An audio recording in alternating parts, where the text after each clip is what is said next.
आपके साथ मैं हूं सना खान। अपराध की दुनिया से जुड़ी एक और सच्ची वारदात को लेकर अगर आप हमारे चैनल पर नए हैं, हमारे चैनल को सब्सक्राइब करें, वीडियो को लाइक और शेयर करना ना भूलें। सनकी प्रेमी ने विधवा प्रेमिका का कर दिया ये हाल। इस प्रेम का अंजाम जानकर आप भी खा जाएंगे खौफ, जहां एक सनकी प्रेमी ने अपने ही हाथों अपनी विधवा प्रेमिका को हमेशा के लिए सुला दिया मौत की नींद। मामला जौनपुर का है। जौनपुर में दिल दहला देने वाली घटना सामने आई, जहां एक सनकी प्रेमी ने आपसी विवाद के बीच अपनी विधवा प्रेमिका को चाकू से कई वार कर उसे मौत के घाट उतार दिया, जिससे इलाके में हड़कंप मच गया। जौनपुर नगर कोतवाली थाना क्षेत्र के बलोच टोला मोहल्ले में एक सनकी प्रेमी ने विधवा प्रेमिका को चाकू मारकर मौत के घाट उतार दिया। वो महिला के पड़ोस में ही किराए पर रहता था। आए दिन महिला पर शादी कर लेने का दबाव बना रहा था। उसने मना किया तो सोमवार शाम चाकू लेकर घर में घुस गया। पास में ही मौजूद मृतका की बेटी के सामने ही आरोपी ने विधवा के पेट में चाकू घोंप दिया। मामले की सूचना मिलते ही पुलिस मौके पर पहुंची और जांच में जुट गई। फिलहाल पुलिस आरोपी की तलाश में जुटी हुई है, जिसे गिरफ्तार करने के लिए पुलिस ने दबिश देना शुरू कर दिया है। नगर कोतवाली क्षेत्र के बलोच टोला मोहल्ले के स्वर्गीय शहाबुद्दीन की पत्नी शकीमुन्निसा परिवार के साथ रहती थी। कुछ दिन बाद वह घर के बगल में किराए पर रह रहे आजमगढ़ निवासी रुस्तम के प्रेम जाल में फंस गई थी। दोनों के बीच अक्सर कुछ अनबन हुआ करती थी, लेकिन बाद में समझौता हो जाता था। कई दिनों से ऐसा ही चल रहा था। सोमवार की रात लगभग 8 बजे आरोपी रुस्तम शकीमुन्निसा के घर पहुंच गया। वहां उसने शकीमुन से शादी करने का दबाव बनाना शुरू कर दिया। इस दौरान बेटी रेशमा भी वहीं खड़ी थी। उन्होंने मना किया तो रुस्तम आग बबूला हो गया। उसने अपने पास रखा चाकू निकाला और शकीमुन के पेट में घोंप दिया। वारदात को अंजाम देने के बाद वो वहां से फरार हो गया। गंभीर हालत में परिजन उसे अस्पताल लेकर पहुंचे। वहां देखते ही चिकित्सकों ने उसे मृत घोषित कर दिया। खबर लगते ही CO city Devesh Singh team के साथ मौके पर पहुंच गए। सीसीटीवी फुटेज खंगाले गए तो आरोपी हाथ में चाकू लिए भागता दिखाई दिया। परिजन की तहरीर पर केस दर्ज कर लिया गया है। आरोपी की तलाश में टीम लगा दी गई है।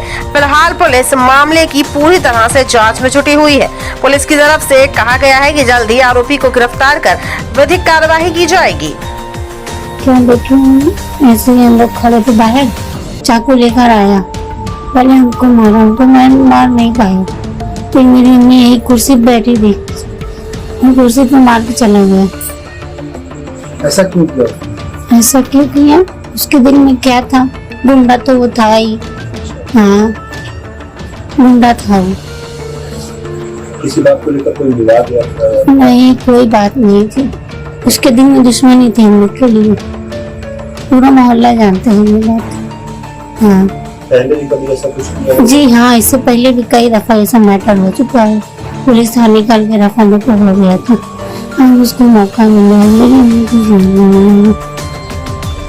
कौन था जिसने ये सब किया? रुस्तम आजमगढ़ का, आके यहाँ पे किराए पे रह रहा था।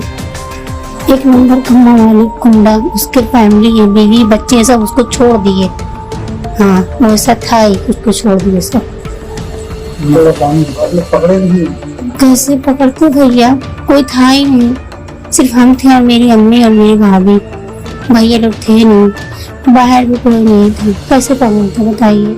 हम 400 की तरफ फोन आया, मेरी बहन का भाई है, अम्मी की तबीयत बहुत ज्यादा खराब है, घर पे आओ। जब हम घर पे आए तो मेरी अम्मी को लेके सब सदर अस्पताल गए थे। बस इतना हमको मालूम था। क्या हुआ था उनको? जब हम घर पे आए तो मेरी बहन बोली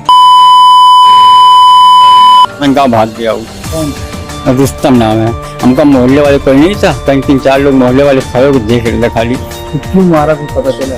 ये नहीं पता हमको, सब हम नहीं थे। पहले का था? हाँ, क्या झगड़ा? पहले का जंगल था यही कि शादी करने के लिए बोला, जबरदस्ती शादी करने के लिए बोल रहा था वो। आज शाम समय लगभग 7:30 से 8 के बीच में थाना कोतवाली पर एक सूचना प्राप्त हुई कि एक महिला को चाकू मार दिया गया। इसके साथ सूचना पर तत्काल मौके पर थाना पुलिस पहुंची। इसमें बलोच टोला अंतर्गत एक परिवार में मृतका की उम्र लगभग 50 वर्ष बताई गई। इसमें मृतका सीमा अंसारी और उनके पति जो जिसका नाम मोहम्मद रुस्तम बताया गया, ये बरला के निवासी हैं। ये यहाँ पर पेंटर का कार्य करते थे। इनमें आपस में कुछ पारिवारिक विवाद हो गया, जिसमें उन्होंने पास में पड़े चाकू से उन पर वार किया। उनकी मृत्यु हो गई। बॉडी को पोस्टमार्टम के लिए मोर्चरी भिजवा दिया गया और फोरेंसिक की टीम मौके पर आ गई। इसमें उनके छोटे बेटे से प्राप्त जानकारी के अनुसार थाना कोतवाली पर हम लोग पंजीकृत कराते हुए गिरफ्तारी का प्रयास कराया जा रहा है। आसपास के लोग देखे जा रहे हैं और उचित कार्रवाई होने लगी है। की बेटी का कहना है कि वो लोग पति पत्नी नहीं थे। जो प्राप्त जानकारी है यहाँ पर, उसके अनुसार जो मोहम्मद रुस्तम है उनके साथ पति के तौर पर बाकी जानकारी प्राप्त करके कार्रवाई कराई। सर, पूरा मामला किस विवाद को लेकर हुआ है? अभी तक की जानकारी के अनुसार इनमें आपस में पारिवारिक मनमुटाव रहता था। पहले भी इनके बीच में लड़ाई झगड़े की सूचना लोगों के द्वारा बताई गई। कुछ इसी तरह का कारण सामने निकल के आ रहा है। आगे जब उचित कार्रवाई होगी और सूचना होगी तो बेहतर जानकारी